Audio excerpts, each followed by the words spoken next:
तो दोस्तों, अगर आप भी एक ऐसे स्टूडेंट्स हो जो अभी अभी 8 स्टैंडर्ड से 9 स्टैंडर्ड में आए हो और अपनी पढ़ाई की शुरुआत करने को सोच रहे हो, लेकिन आपको यह समझ में नहीं आ रहा है कि अपनी पढ़ाई एक्चुअल में स्टार्ट कैसे करें, तो ये जो वीडियो होने वाला है ये आप लोगों के लिए बहुत ज्यादा इंपॉर्टेंट होने वाला है। नमस्कार दोस्तों, मैं हूं राहुल जायसवाल एंड स्वागत करता हूं आप सभी का एक बार फिर हमारे यूट्यूब चैनल JR ट्यूटोरियल्स में।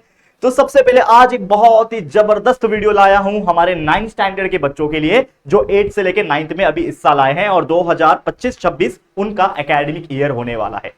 तो दोस्तों, सबसे पहले तो ये जो वीडियो बन रहा है वो लगभग जून के महीने में बन रहा है और शायद आखिरी वीक में बन रहा है, यानी जून का जो महीना है वो लगभग एक हफ्ते के अंदर 7-8 दिन के अंदर खत्म हो जाएगा। और मैं ये आशा करके चलता हूं कि आप जितने भी बच्चे होंगे सभी के स्कूल जो है वो रीस्टार्ट हो गए होंगे। तो सबसे पहले काम ये करना है कि क्या आप लोग का वैकेशन जो है वो एंड हो चुका है, स्कूल स्टार्ट हो गए हैं, फटाफट से कमेंट सेक्शन में कमेंट करके बता दो, ठीक है।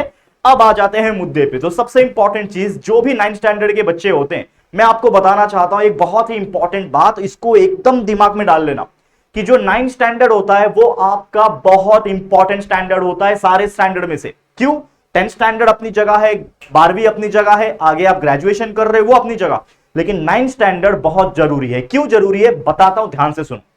सबसे पहले जब आप 8th स्टैंडर्ड में होते हो तो आप अपने आपके सब्जेक्ट्स देखो। आपके सब्जेक्ट्स क्या है? नॉर्मल साइंस है जिसको हम जनरल साइंस बोलते हैं, और एक नॉर्मल मैथ्स है, ठीक है। इसके अलावा हिस्ट्री, ज्योग्राफी और सिविक्स था। लेकिन जैसे आप 9th में आ जाओगे तो आपको देखने मिलेगा कि आपका जनरल साइंस अब साइंस नहीं रहा, अब वो बन गया है साइंस एंड टेक्नोलॉजी। आपका मैथ्स नॉर्मल मैथ्स नहीं रहा, अब वो बन गया है अलजेब्रा मैथ्स 1 और ज्योमेट्री मैथ्स 2।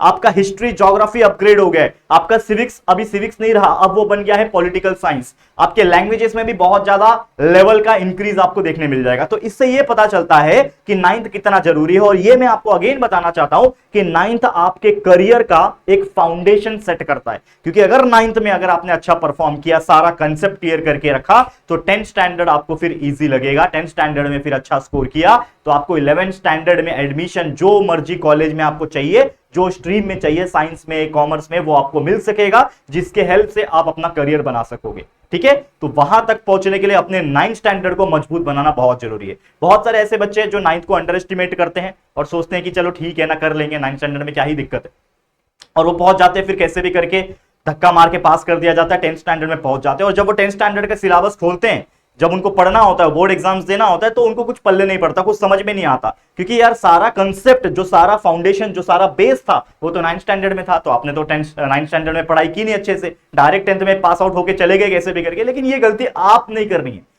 मेरे जो भी बच्चे हैं यहाँ पे, जो मुझे फॉलो करते हैं, जो हमारे इस चैनल JR ट्यूटोरियल से पढ़ते हैं, मैं उन सभी बच्चों को रिक्वेस्ट करना चाहता हूं कि 9th स्टैंडर्ड में बहुत ज्यादा जोर लगा देना। जो बच्चा 8 से 9th में आया है, मैं आपको रिक्वेस्ट के तौर पे बोल रहा हूं, ठीक है। तो चलिए बात कर लेते हैं कुछ और चीजों की। तो सबसे पहले देखो, हमारा ये जो एक नई शुरुआत होने जा रही है, एक नया चैलेंज के रूप में लेना। 8वीं कैसा भी गया कोई बात नहीं। वैसे आप अपना 8th स्टैंडर्ड का परसेंटेज भी कमेंट बॉक्स में कमेंट कर सकते हैं कि आपको 8वीं में कितने मार्क्स आए, मतलब कितना परसेंटेज आया, या फिर ग्रेडिंग सिस्टम होगा तो कितने परसेंट, कितने ग्रेड आपको मिले हैं, जरूर से कमेंट करके बताना। सभी बच्चों का आना चाहिए कि आपका ओवरऑल कितना ग्रेड आया, 8th स्टैंडर्ड में कितना परसेंटेज आया, ठीक है। अब जो भी आया, जैसे मैंने बोला, कोई बात नहीं, भूल जाओ, ठीक है। कमेंट तो कर देना, लेकिन अपने दिमाग से निकाल दो जो भी हुआ 8th स्टैंडर्ड में। अब अपने आप के अंदर आपको अपग्रेड लाना है। अगर आप ये सोचते हो कि सर हमारे अंदर पोटेंशियल है, हम कर सकते हैं, और आप वाकई में करना चाहते हो अपने लिए, अपने पेरेंट्स के लिए, ठीक है ना, करना चाहते हो अपने सुनहरे भविष्य के लिए, तो यही मौका है अपने आप को बड़ा सोचने पे मजबूर करने का। Think big and upgrade yourself. अपने आप को अपग्रेड करना चालू करो, ठीक है। और ये जो 9th स्टैंडर्ड है ना, बहुत ज्यादा सीरियसली लेना है, जिसमें आपको टाइम वेस्ट तो बिल्कुल नहीं करना है और अंडर एस्टिमेट बिल्कुल नहीं करना, क्योंकि आप ये मत सोचो कि 8वीं जिस प्रकार ज्यादा ईजी लगता था आपको, उसी प्रकार का 9th होगा। नहीं, 9th कंपैरेटिवली देखोगे 8वीं से 9वीं से, तो थोड़ा सा आपको टफ पड़ेगा, लेकिन स्टार्टिंग में टफ पड़ेगा, क्योंकि नई नई चीजें है ना।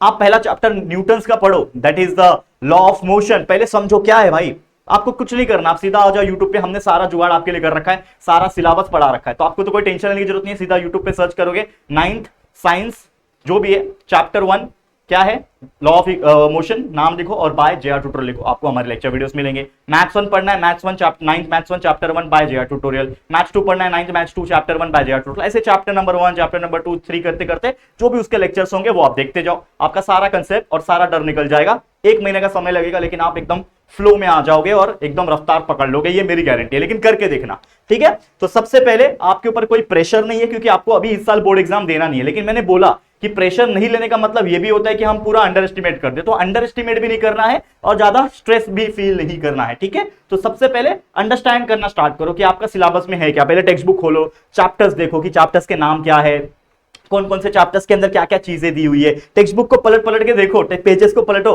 मैं तो एक क्या करता था ना, जब नया टेक्स्ट बुक हमें मिलता था नए स्टैंडर्ड में जब हम जाते थे, तो हम वो टेक्स्ट बुक को पहले ना पूरा पन्ना A to Z पलट के देखते थे। अरे कौन से पेज में कौन सा डायग्राम दिया है, फोटो कौन सा है, क्या है, कौन से चैप्टर का क्या नाम है, इस बार क्या पढ़ने वाले हैं, कुछ अच्छी चीज पढ़ने वाले हैं क्या, ये सब चीजें जो है ना हम लोग देखते थे एक्साइटमेंट में। तो ये चीज आपको भी करना है ताकि आपको समझ में आ जाए कि आपका सिलेबस क्या है, आपका कंसेप्ट क्या होने वाला है, ठीक है। धीरे धीरे करके समझना स्टार्ट कर देना है। और लेक्चर वीडियोस जब आप देखना स्टार्ट करोगे, वैसे तो आपके स्कूल्स में पढ़ाया जाएगा, ऑफलाइन ट्यूशन जा रहे हो वहां पे भी पढ़ाया जाएगा, लेकिन हमारे चैनल पे भी सारी चीजें प्रेजेंट है। आपको जो मर्जी है आप आराम से ओपन करके देख सकते हो। अब जैसे मैंने बोला कि 9th क्या है, तो प्रॉपर तरीके से 10th स्टैंडर्ड का जो है बेस है, क्योंकि 9th अगर बेस स्ट्रॉन्ग करोगे तभी तो 10th मजबूत होगा। और आपको इसके लिए हार्डवर्क करना पड़ेगा, अपने आपको प्रूफ करना पड़ेगा, खासकर फर्स्ट यूनिट टेस्ट में, क्योंकि अभी लगभग जून एंड हो जाएगा, जुलाई का टाइम अभी आने वाला है, ठीक है। तो जुलाई का महीना जैसे ही एंड हो जाएगा, अगस्त के फर्स्ट वीक या सेकंड वीक के आसपास आपका फर्स्ट यूनिट टेस्ट एग्जाम जो है वो शुरू हो जाता है। और बहुत सारे स्कूल में तो जुलाई एंडिंग में ही शुरू कर देते। तो फर्स्ट यूनिट टेस्ट में हर चैप्टर्स में से, मतलब हर सब्जेक्ट में से लगभग 3 या 4 चैप्टर्स वो लोग देते हैं, ठीक है। तो एटलीस्ट कोशिश करना कि साइंस का स्टार्टिंग का 3-4 चैप्टर, ठीक है ना। कोशिश करना 9 साइंस के बच्चे पहला चैप्टर, दूसरा चैप्टर और 6th और 7th चैप्टर पढ़ना, यही आता है ज्यादातर यूनिट टेस्ट में।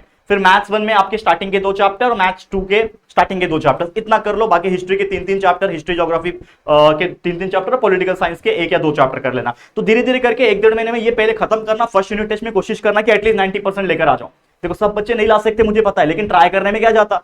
अगर आप 90 के लिए ट्राई कर रहे हो तभी तो 70-80 पे पहुंचोगे ना, नहीं तो वैसे ही 40-50-60% पे अटके पड़े रहोगे। फिर क्या ही कर सकते हो, फिर कोसोगे अपने आपको कि यार मेरे से कुछ नहीं होता, मैं कभी नहीं ला सकता, अपने आप को अंडर एस्टिमेट करने लगते हो। तो अगर आप ऐसा सोचोगे तो शायद लाइफ में कभी आगे नहीं बढ़ पाओगे, क्योंकि ये तो चलो स्टडी है, लेकिन लाइफ में ऐसे ही बहुत सारे पड़ाव आएंगे आपके लाइफ में आगे जाके, जब आप दूसरों को देखोगे कि यार वो तो अच्छा काम कर रहा है, मैं क्यों नहीं कर पा रहा, क्योंकि आपने बचपन से ही सीखा नहीं वो अच्छा काम करने का। आपने अपने आप को ही लिमिट पुश करने के लिए नहीं बोला। तो ये चीज आपको सोचना पड़ेगा बच्चा। और ये चीज मैं आपको इसीलिए बता रहा हूं कि स्टडी के अलावा भी बहुत सारी ऐसी चीजें जो हमें सोचना पड़ता है, लेकिन मैं आपको अभी से आदत डलवा रहा हूं उस चीज की, ताकि आप आगे जाके प्रिपेयर्ड रहो, मजबूत खड़े रहो। इसीलिए मैं आपको बोलता हूं ये चीज। समझ में आ रहा है बच्चा? क्लियर है? ओके, आगे बात कर लेते हैं। जितना जल्दी स्टार्ट करोगे, जैसे मैंने बोला कि अभी से स्टार्ट कर लो, अभी भी लेट नहीं हुआ है, वैकेशन में नहीं पड़ा कोई बात नहीं, अभी से स्टार्ट करो। जितना जल्दी स्टार्ट करोगे खत्म भी उतना जल्दी कर पाओगे। सब्जेक्ट्स भले डिफरेंट है, लेकिन तरीका वही रखना है पढ़ने का। थोड़ा सा और बेटर कर सकते हो, थोड़ा टाइमिंग बढ़ा सकते हो।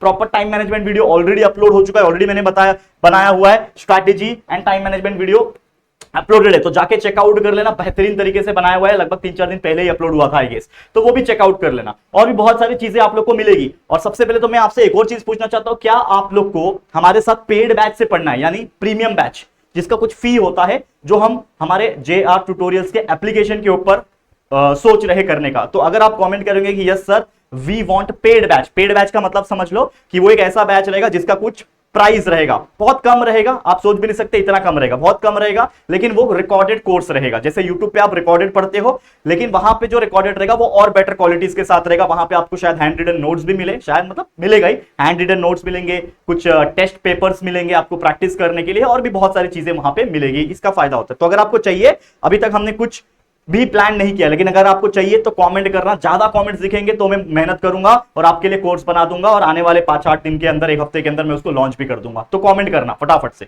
ठीक है। अब आप वापस आ जाते हैं टॉपिक पे। तो जैसे मैंने बताया कि हमारे इस YouTube चैनल से भी अगर आप पढ़ते हो, टोटली फ्री ऑफ कॉस्ट है, टोटली सारी चीजें प्रेजेंट है। कोई बच्चा पढ़ेगा तो 99% भी निकाल सकता है, ये मेरी गारंटी। और पिछले साल के कई सारे ऐसे बच्चे जो 8 से 9th में आए थे, 9th से अच्छे से पढ़ाई करके 90-95, बहुत सारे बच्चे मुझे अपने रिजल्ट शेयर करते हैं, बहुत अच्छा लगता है। कोई फर्स्ट रैंक ला रहा है, कोई सेकंड रैंक ला रहा है, बहुत अच्छा लगता है। तो पॉसिबल है। तो सारी चीजें प्लेलिस्ट में भी अवेलेबल है, या तो डायरेक्टली जैसे मैंने बताया सर्च करोगे 9th standard science chapter 1 by JR tutorial, maths by JR tutorial, तो आपको मिल जाएगा, ठीक है ना। तो वो टेंशन की कोई बात नहीं है। अब 5 सिंपल स्टेप्स और बता रहा हूं, इसको बिल्कुल ध्यान से समझ लेना, फिर आपका सारी चीज क्लियर हो जाएगी। पहला स्टेप आपको जो ध्यान रखना है, पहला स्टेप फोकस क्या करना है, अपने स्टडी के ऊपर। स्टडी के ऊपर फोकस करने के अलावा आपके लाइफ में और कोई प्रायोरिटी नहीं होना चाहिए। मतलब कहने का मतलब क्या है कि भाई मेरे को खेलना कूदना इंपॉर्टेंट है। अगर आप स्पोर्ट्स में बहुत अच्छे हो, आपको लगता है कि स्पोर्ट्स में मैं अच्छा कर सकता हूं, तो वहां पे 50% टाइम दो, स्टडी में 50% टाइम दो, ठीक है। तभी जाके दोनों बैलेंस होगा। क्योंकि कभी कभी ऐसा होता है कि हर कोई इंसान स्पोर्ट्स में सक्सेसफुल नहीं हो पाता, हर कोई क्रिकेटर नहीं बन पाता, तो उसके लाइफ में एक बैकअप होना चाहिए। स्टडी ही एकमात्र बैकअप होता है और वही इंसान को आगे लेके जाता है ज्यादातर। लेकिन अगर स्पोर्ट्स में कुछ नहीं है, बाकी और कुछ नहीं आता, तो फोकस कर दो 100% अपने स्टडी में। Next, identify your interest. आपको इंटरेस्ट अभी से ढूंढना है। जैसे मैंने अभी अभी क्या बोला कि पढ़ाई तो करते रहना है, लेकिन साथ में आपके लाइफ में इंटरेस्ट क्या है, आप आगे जाके क्या बनना चाहते हो, आगे जाके किस में काम में मन लगेगा आप लोगों को। क्या आप इंजीनियर बनना पसंद करोगे, कि डॉक्टर बनना, साइंटिस्ट बनना, ठीक है ना, बैंकिंग में जाना, ठीक है ना, क्या चार्टर्ड अकाउंटेंट बनना, सीएस बनना, ये सब पसंद करोगे तो वो इंटरेस्ट पहचानो और उसके रिगार्डिंग थोड़ा थोड़ा ना साइड बाय साइड स्किल्स भी सीखते रहो। छोटी छोटी चीज, जैसे मान लो आपको एक बहुत अच्छा यूट्यूबर बनना है तो बोलना सीखो, कैमरा रखो, मोबाइल रखो सामने और बोलना सीखो। एडिटर बनना है, कुछ भी क्लिप्स लेके एडिट करना शुरू करो। सोशल मीडिया में थोड़ा सा आप 1 घंटा, 1.5 घंटा, 2 घंटा दे सकते हो अगर आपको इंटरेस्ट है तो। काम करना चाहते हो नहीं, ये वाला काम मत करना, छपरीगिरी वाला, पहले बता दे रहा हूं मैं, ठीक है ना। ये वैसे तो आपकी चॉइस है, मैं क्या ही बोल सकता हूं, मैं कौन सा आपके घर पे पहुंचने वाला हूं, सीधी बात है ना। तो वो चीज आप समझ के ले लो। दूसरा, क्लियर ऑल योर कंसेप्ट। सारा कंसेप्ट आपको क्लियर करना पड़ेगा। अगर आपका कंसेप्ट 9th स्टैंडर्ड में ही क्लियर हो रहा है, 10th स्टैंडर्ड जब आप जाओगे बहुत सारी चीजें इजी लगेगी आपको। ये लगेगा कि अच्छा हुआ मैंने 9th में पढ़ा था, तो सारी चीजें बेटर अंडरस्टैंडिंग के हिसाब से चलेगी। और यही कंसेप्ट पढ़ा हुआ 9th का, 10th का, 11th का, 12th का, वो आके ग्रेजुएशन में काम आएगा और ये सारा नॉलेज आपको अपने करियर में काम आएगा। ये मेरी बात याद रखना। और last but not the least, target good percentage in 9th as well as in 10th। क्योंकि अभी मैं आपको बहुत ज्यादा 11वीं 12वीं का नहीं बताने वाला। अभी आप 9th में आए हो तो 9th में फोकस करना, अच्छे परसेंटेज निकालो और यही कंटिन्यू करना है 10th स्टैंडर्ड में। क्योंकि 10वीं बोर्ड में अगर आपने 90+ स्कोर कर दिया, मैं गारंटी देता हूं टॉप के कॉलेजेस में एडमिशन हो जाएगा, 11वीं और 12वीं सुनहरा हो जाएगा। फिर 12वीं में हार्ड वर्क करके और अच्छे परसेंटेज निकालना है। कॉम्पिटिटिव एग्जाम्स होते हैं, एमएसटी होता है, ठीक है ना, उसके अलावा नीट होता है, उसके अलावा जेडब्ल्यू होता है। तो उसके बारे में भी आपको सोचने में बहुत ज्यादा हेल्प हो जाएगी जैसे ही आपका 11th वगैरह स्टार्ट हो जाएगा। तो बाकी की चीजें फ्यूचर में बता दूंगा, कोई दिक्कत की बात नहीं। लेकिन फिलहाल 9th में हो तो 9th और 10th के ऊपर फोकस करना, फिलहाल 9th के ऊपर और आने वाले दिनों में 10th स्टैंडर्ड के ऊपर, ठीक है। तो चलो आज के लिए इतना ही। इसी के साथ इस वीडियो को एंड करते हैं और उम्मीद करता हूं ये जो वीडियो था, जो आपको हमने बताया कि किस प्रकार से चीजें करनी है जब आप 8th स्टैंडर्ड से 9th में आ गए हो, तो जरूर से कमेंट करके बता देना फटाफट से, ठीक है। आज के लिए इतना ही। वीडियो अच्छा लगा है, अपने राय सजेशंस कमेंट सेक्शन में दे सकते हो। वीडियो पसंद आए तो प्लीज लाइक कर देना, प्लीज प्लीज प्लीज वीडियो को लाइक करना, शेयर करना अपने सारे 9th स्टैंडर्ड के फ्रेंड जो भी आपके अभी फिलहाल में 9th में है ना, सभी को शेयर कर देना। और अगर पहली बार आए हो चैनल पे तो चैनल को सब्सक्राइब जरूर से करना, ठीक है दोस्तों। चलो फिर जल्दी मिलेंगे एक और नई वीडियो में, तब तक के लिए thank you and good bye.